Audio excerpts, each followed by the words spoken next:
Hi guys, Anton from SA4x4 here. Today we're at 4x4 Mega World here in Bryanston, and with me again we've got Bernie.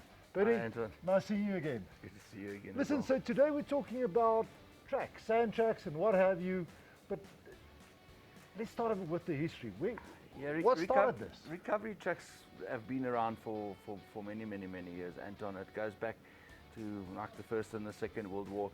If you think back in the old, we used to call them noddy cars in my days when we were in the armies, the old armoured vehicles. They were mounted on the front and they were bolted on, and it looked cool, and they had the camo net on it and everything. But not a lot of people knew what it was for. And then we had the Camel Trophy come along, and you see these Land Rovers with all these tracks on the side of the car, and it just looks ultra cool, and the spotlights on the roof rack and stuff like that. That's another story for another day. People don't know why they did that. But so recovery tracks have been around for as long as people have been driving off-road and that kind of stuff. But they have evolved over time. The very first ones were the metal tracks, and they're heavy. That's the downside. And they're big. Kilos. They're big. The same. We've got two different kinds of shall we call them plastic tracks. The cheaper Escaper Buddy that we have, and then the ARB one, which is the premium model one. And there's a difference in construction, Anton. If you were to have a look at the cheaper range, you'll see that the knobbies on this is all part of the mold. The big danger here is if you start spinning on this, is that you can actually spin off some of it. They break off. They not just break off, they spin off because they melt because of the heat. Whereas the more expensive ARB one, if we have a look at this, these little knobbies are actually not part of the mold. They're almost like spikes on a guy's rugby boots. Yes, and these are actually a lot more hardened, and they've got tiny minute pieces of glass in them as well, which help you for a little bit of added traction. And the advantage of this is you're not going to be able to spin this off. You're going to rather shred your tire than spin these off, okay? So you're getting a lot more traction on this. And that's what you want at the end of the day. You want the better traction. Yes, they are a lot more expensive, but at the end of the day, you know, you're getting what you're paying for. And then the other thing that people tend to forget is they look at a sand track like there's a lot of different uses for this. I've had people say to me, "Why are you carrying a backboard on your car?" I'm going, "A backboard? Yeah, that they use on the rugby field, you know, when they take this." I go, okay. So there's one of the things that you can use is in the case of emergency is to strap somebody's back if somebody's hurt their back. It's also shaped on the one side here. Can you see it looks almost like a spade? So when we start using these, that's actually your spade that you can use to get rid of the sand or the mud. So we'll go and demonstrate that just now practically how to use them. The big thing with sand tracks, guys, from an overlander point of view is space.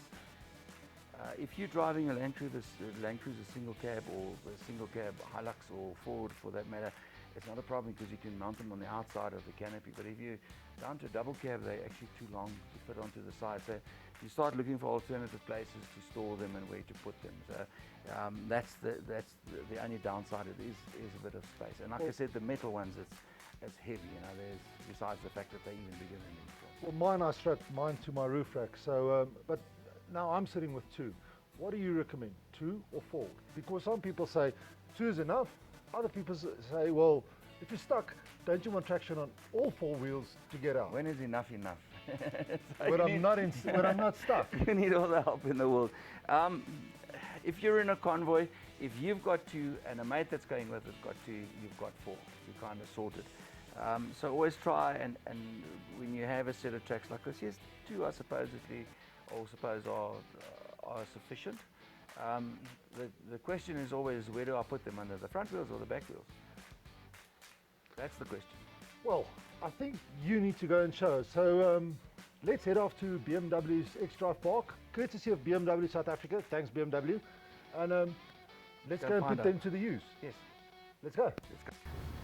Okay, now, Bernie, you've got yourself pretty stuck here in this sand trap.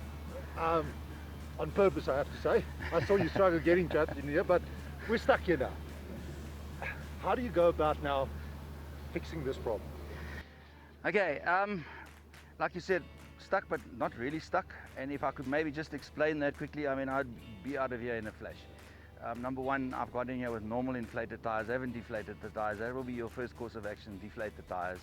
Remove the obstacle that's causing you to be stuck. And if you have a look in front of this wheel, there's a sand ridge. Okay, so that's stopping the car from moving forward. It's like we spoke in the beginning. It's the same when you put a stone or a chalk in front of a wheel to stop the car from moving. That's exactly what you're doing. You've now stopped the car. And that's okay? the same problem we've got at the back. Exactly All the same. 4 tires. All 4 wheels are exactly the same. So I'm not going forward, I'm not going backwards.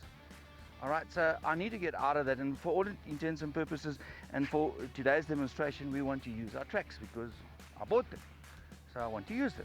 So when you go on a trip and you've bought all the toys, including the kitchen sink, you want to use it. So I want to use my toys today. So there's a correct way of using it, and if you have a look on the A or B one, and you see that side is shaped, it's tapered. Yep. All right, that's your spade. Okay. Okay. For digging. For digging, you dig. Okay. Well, I didn't bring my kit though, huh? So I never leave home without that, okay? Never, ever, ever. So now I want to remove the obstacle that's in my way. And just by the way, guys, you would have seen that the guys in the Dakar use tracks all the time. You would have seen them. All right. So now I need to remove the problem. So I go in.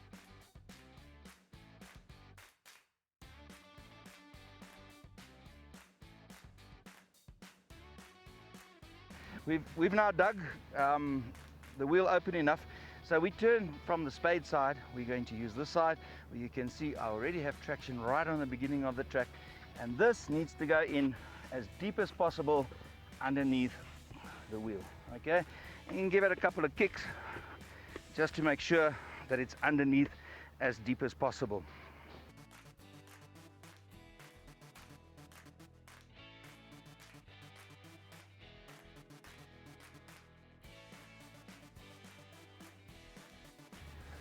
Okay, Bernie, you've got your tracks now. A little bit tired, I see. You've got your tracks now. Is it in front or underneath the wheels? First, tell us that. Anton, it's important that you try and get it as far in underneath the wheel as you can. So basically, you dig all the sand away. So you got, when you get the track in, that the first studs are already making contact with the tire. Basically, almost underneath the lip of the wheel. Yes. Okay, and then how now? All right, I'm going to get high, into too high. I'm going to get into my car, go to low range, and then let's experiment. First gear is normally on a manual. I've got a manual and normally too strong. We try second gear, but I'm going to try first gear and just try and crawl out first, and let's see what happens. My only worry is, now I know this pit is not as deep as the sand in the Kalahari and in certain places of Botswana. Mud is where it becomes a problem. But one thing that I've noticed is, and I have buried some of these tracks this deep under the sand. Now, I don't think we need it here today, but isn't it a good idea to just have a little latch between the two? So that you can, Anton, but my big concern with that is the moment you've gone over and this thing climbs out underneath the car and then it stands up, and you're going to end up damaging it. I understand that the guys don't want to come and dig and look for it afterwards, but me personally, you know, it's personal choice at the end of the day. Personally, I'd rather come back and come and fetch my track, even in the mud. I've had to dig them out in the mud plenty in Botswana, but I'd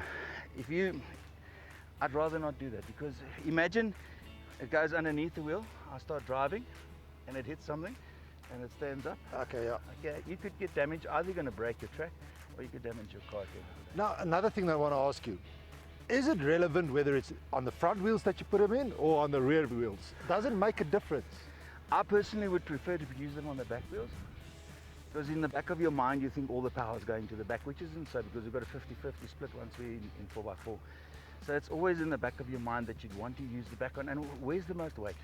On the rear. On the rear. So that's where you want the most traction at the end of the day. Okay. So once it bites at the back, it can literally push you out. Okay, so what we're relying on here, what we've done here now, is I'm relying on these tracks to pull me out. Whereas if they're on the back wheel, it's helping you to push the car. Okay, let's see if you can do this. Let's try.